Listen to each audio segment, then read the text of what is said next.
Or does taxation without representation exist today?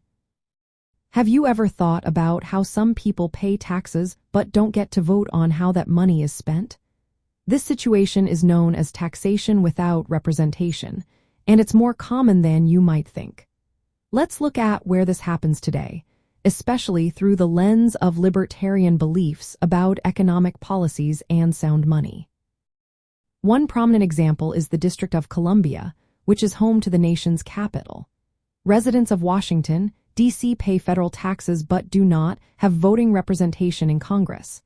They have a non-voting delegate in the House of Representatives, but no senators.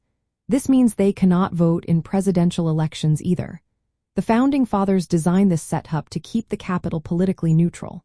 However, many D.C.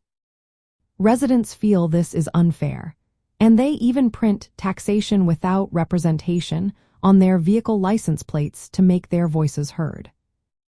Another example is Puerto Rico.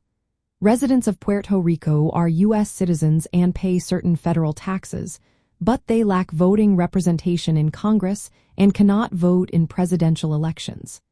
Unlike D.C., Puerto Rico does not generally pay federal income tax on income earned within the territory. However, they are subject to other federal taxes. This lack of representation in federal decision-making means they are taxed without having a say in the process. Then we have the issue of remote taxation. During the COVID-19 pandemic, many people began working from home, often in different states than where their employer is located. Some states, like Massachusetts and Ohio, have tried to tax the income of these remote workers, even if they do not live or work within those states. This raises questions about fairness, as these workers may not have any political representation in those states. Lastly, consider the executive tariff authority.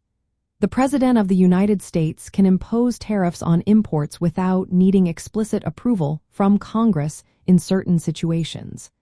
These tariffs act as taxes on consumers and businesses, but they are enacted without direct legislative representation. This concentration of fiscal power in the executive branch is seen by many libertarians as a form of taxation without representation, as it bypasses the constitutional role of Congress in tax legislation. From a libertarian viewpoint, taxation without representation is a violation of individual rights and the principles of limited government. Libertarians argue that all taxation should be subject to the consent of the governed through their elected representatives. The examples we discussed show that there are still many instances where people are taxed without having a meaningful voice in the decision-making process.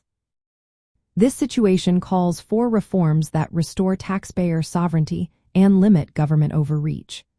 Solutions proposed by libertarians include advocating for full voting rights for all tax citizens and ensuring that taxation aligns with accountable legislative processes.